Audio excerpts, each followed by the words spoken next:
अब कोई मुसलमान से पूछो थारो धर्म क्या है, वो कहे कि बस 5 बार नमाज पढ़ो, फिर जो मनवा वो करो, हिंदुओं की छोरियों में उठा के लाओ, जो भी पाप करने करो। वो इस्लाम का मतलब नमाज समझते हैं। तो सुन लिया आपने, योग गुरु बाबा रामदेव क्या कह रहे हैं कि इस्लाम धर्म का मतलब सिर्फ नमाज पढ़ना है, उसके बाद चाहे वो कुछ भी कर ले, हिंदुओं की बेटी को उठा ले जाओ, आतंकवाद फैलाओ, जिहाद करो, बस 5 बार नमाज पढ़ लो। उन्हें यही सिखाया जाता है।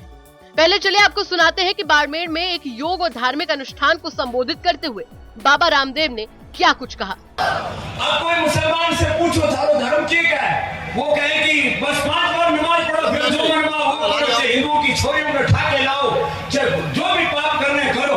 वो इस्लाम का मतलब नमाज समझते हैं। घने पाप करते हैं हमारे मुल्क से मुस्लिम भाई, लेकिन नमाज जरूर पढ़े मेरे बेटा, क्योंकि उनको यही सिखाएगा बस नमाज पढ़ो, बाकी जो करना है करो। आतंकवादी बन गए घने, बाकी और जितने भी अपराधी घने बन गए, नमाज जरूर पढ़नी, बस इतना ही सिखा, नमाज पढ़ो, जो मनवा वो करो। ऐसा हिंदू धर्म नहीं है। वो ईसाई क्या सिखाते हैं, बोले बस वो चर्च में जाओ, उठे चाहे दिन में भी मोमबत्ती जलानी हो जलाओ, और ईसा मसीह के सामने खड़े हो जाओ, सारे पाप नष्ट। और उनका स्वर्ग का मतलब है टखनी के ऊपर पैजामा पहनो, मूंछ कटवा लो, टोपी पहन लो।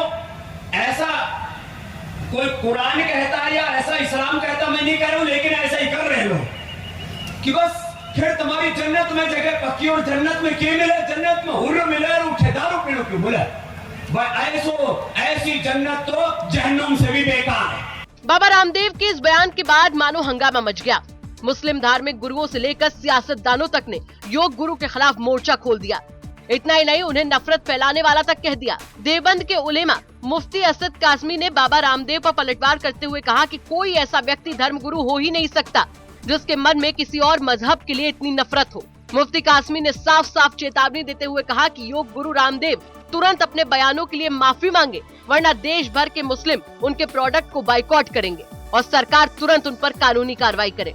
सबसे पहले तो मैं ये बतला दूं कि मुझे बड़ा ताज्जुब और बड़ा ही एहसास होता है ऐसे धर्म गुरुओं के ऊपर जो इस तरीके की गंदी सोच रखते हैं, अपने जहन के अंदर एक नफ़रत रखते हैं एक दूसरे समुदाय के ख़िलाफ़।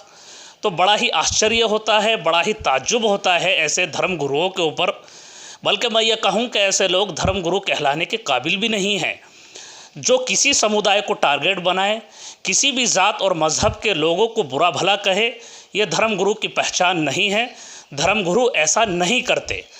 मैं ये भी कहूँगा कि बाबा रामदेव जी को चाहिए कि जिस तरीके के अल्फाज उन्होंने मुसलमानों के बारे में कहे हैं, वो उन अपने अल्फाज को वापस लें और कहें कि वाकई में मुझसे गलती हो गई है।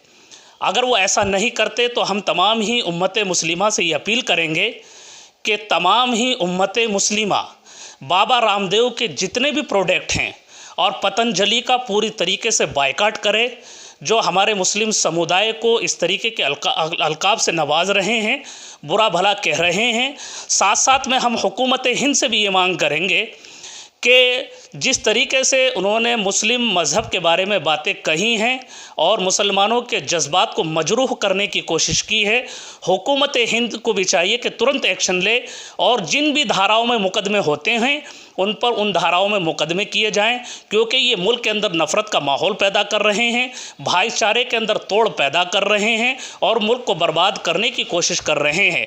हालांकि मुसलमान हमेशा से भाईचारे का संदेश देता चला आया है। इस्लाम मज़हब हमेशा एक दूसरे के मज़हब के एहतराम करने का संदेश देता है, लेकिन ये धर्मगुरु इस तरीके की बात कर रहे हैं तो हुकूमत को तुरंत एक्शन लेने की ज़रूरत है। बता दें कि पिछले कुछ समय से लगातार धर्मगुरुओं की चर्चाओं से सियासी पारा चढ़ा हुआ है। पिछले कुछ समय से बागेश्वर धाम के आचार्य धीरेन्द्र शास्त्री अपने बयानों को लेकर चर्चा में है। अब योग गुरु बाबा रामदेव के इस बयान ने भी हंगामा काट दिया है। देवबंद से पिंटू शर्मा की रिपोर्ट, यूपी तक।